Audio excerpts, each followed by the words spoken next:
The Etsy dropshipping store I'm about to show you was started at the beginning of July. It is now the 31st of July. It does £2,000 revenue every single week at a 50% profit margin, so it makes about £1,000 profit every single week. It's going to probably do about 6k rev a week in August, and it's going to keep going up all the way up to Christmas, and then who knows where it's going to be. So this store only sells one product. Okay, and I'm going to show you the back end and some of the statistics. So here we are. Okay, as you can see, it has 12 listings and they're basically all the same product. So today it's done £143 and the time currently is just before 1 p.m.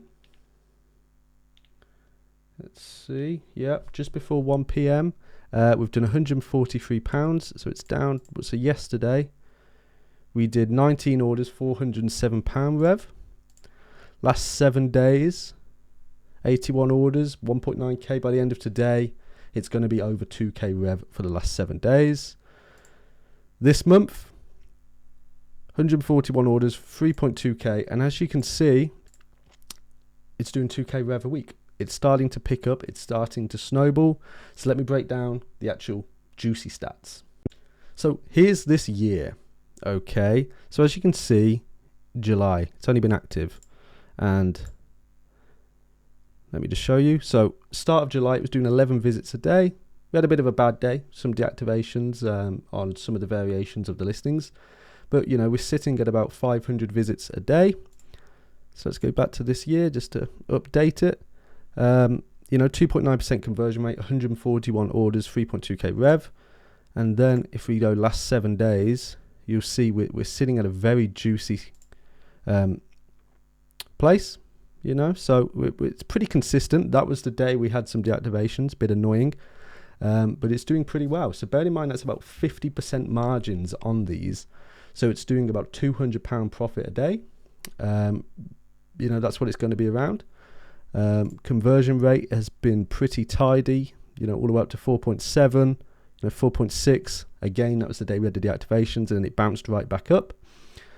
So if we do last 30 days, you'll see this is again where we started, 35 visits, and then this is when we started using our snowball tactics, right? We built up, we had the, you know, the knowledge of, okay, this store is going to work, right? We know this product is going to do well. Let's now do the methods we know.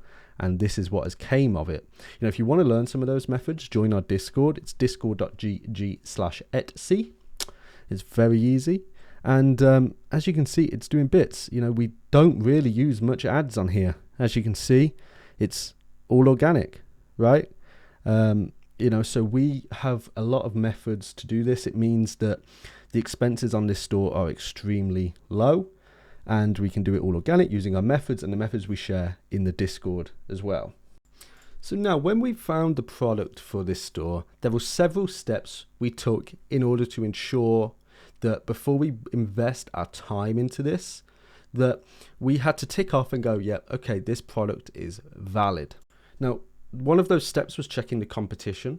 Okay, seeing how quick the competition is growing in this niche, and we discovered that there wasn't much competition, but the demand was huge. Okay, and what we did was we averaged our competitors' pricing, and then we were able to hit the market at a quicker shipping time due to our private supplier and at a cheaper cost. Okay, so we were able to kind of kick the competition out. So the competition were just being pushed out of their own market because of the methods we were able to implement. And once we had a corner of the market, we just slowly increased the price on the products. Okay, we increased it by £1, £2 a day until, you know, we found, you know, orders were still pouring in and we were still going up day after day, but our conversion rate was staying around the same. Okay, and you know, once you hit that spot and you find the strategy where your conversion rate is still the same and you're still getting the orders in, that's when you can really focus on scaling. And on this store, one of the key methods we used to scale was we didn't have just one listing for the product. Because as I said, it's one product built up of multiple variants. So as you saw, we have 12 listings for that one product. Some have been deactivated due to some silly mistakes we made. However, they are now doing very, very well. Every single one of those 12 listings is getting sales. Every single one of those 12 listings is getting visits and favorites, okay? And that is key. When you duplicate a listing, you want to be doing adequate changes so the Etsy algorithm is seeing this as a whole new listing. The next thing we did when sales started to pick up was lower our shipping times further. So we spoke to our private supplier and we started paying a little bit more to get quicker shipping.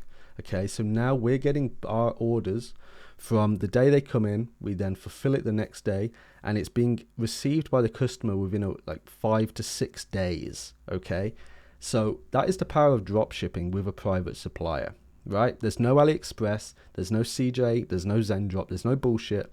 It's a good supplier sending a good product very quickly, right? And with adequate tracking so the customer can follow it on its journey. The next thing we implemented was review farming. Every single customer that had their product delivered, we would be following up with, they'd be asking for them to leave a review on the product.